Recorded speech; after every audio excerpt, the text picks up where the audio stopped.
Hi everyone, it's Marjorie Jeunesse for Marjorie Jeunesse Therapies. So, first time I'm doing a video on the go. We'll see how it goes. Right, I really wanted to talk to you because I did the most amazing healing on someone via internet. And first of all, that's to tell some therapists have a strong belief that they cannot do work online, which I respect totally. However, do not underestimate the power of the sound and the power of journeying that can be done online. So today what happened, my client is dealing with someone sick in hospital, a relative from her, very close, and that relative is ready to pass. My client initially contacted me to ask me if I could help that person get better. I knew already that that person was ready to pass, and I also knew that my work was supposed to be helping my client come to terms with it. So what happened is that I gave her an appointment for today, and when I started working right away, I called every time I work with someone. Sorry, I need to say that. Every time I work with someone, I call in my guides, my ancestors, my spirit guides, but also I call in theirs. And so right away, it was very clear that what needed to be done was to help her transition. And so what happened is that I brought her to a sacred garden, and there was a fire. And that fire was beautiful. Big, very big, strong fire.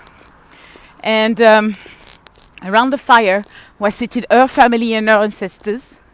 And then there was a second ring of people, and that second ring of people was her friends and not relatives, but her friends, people that support her in real life that are still living. And there was a third circle, which were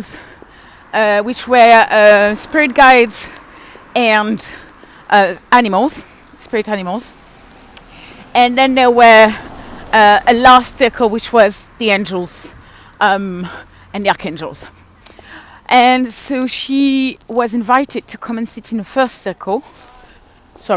And as she sat in the first circle, she could see far away from the circles was her sister. Her sister, and the person is sick, and basically she was getting prepared, and she was dressed in white, but she was not part of the circles. And then when she came forward, she sat, and then she came forward, and then she stepped into the fire. As she stepped into the fire, the flame of the fire changed colors, and it went to each color of each chakra, and at each color and each chakra it allowed it allowed the family and the people in the circles to witness things that happen in our life in relation to that chakra. So for example, when it was in the red, the first chakra, the base, it was all to do with how much she was able to manifest in her life and what she was able to do. When we came to the heart, she was able to, we were able to see everything that and everyone she loved and everything she did with her heart, etc., etc., etc. And then we arrived at the brow, at the third eye, and became a beautiful violet gold flame. And as the violet gold flame was burning quite strong, everyone had to get ready for her ascension. And so everyone got ready for her ascension. It was time to say goodbye. They started saying goodbye. And as they started to say goodbye, then I used the voice, and then it went all the way to a bright, bright, bright light where the gates of heaven opened, and she was able to transition. When that was done, gate closed, and then my friend my client, was able to see um, her sister in the form of a light being come back and sit next to her. Which I forgot to say is that before the process started, I asked for a spirit guide and a spirit animal to come and sit with her to support her in this work and in a moment to come. When that was done, the people from the second circle, so that means the people that were supporting her in this life, all brought offerings to the fire, and then after that everybody started leaving, and she left, and when the ancestors left, they left through the fire, and the fire then was down, and then it was left with the embers burning, and then she came back. So that was really, really powerful journey, and I felt really honored that her soul has chosen me to guide her through that journey, and I could really feel to the deep of my core all that was happening. I could see it, I could feel it, and then I was guided to teach her how to unwind the chakras of her sister physically. So I asked her to go to the hospital today and to help the body transition and release the soul. So why am I telling you all of that? Because it's important for me to tell you that shamanism in everyday life is not just something for the jungle.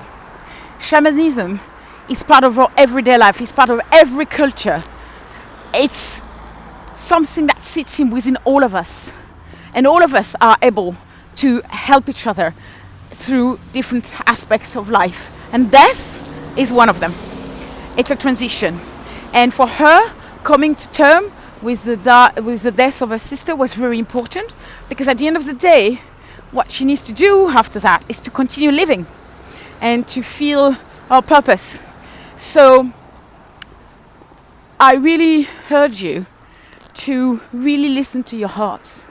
And when you're going through hard things, or when you're in a position of having someone that you know that is about to pass, it's important that you connect to what your heart and souls are saying to you.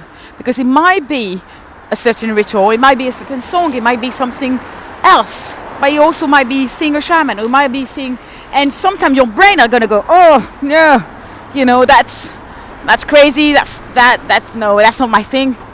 But at the end of the day, what is important is for the soul of the person that is going to go in a beautiful way, and for you to be able to ease the pain and keep on going.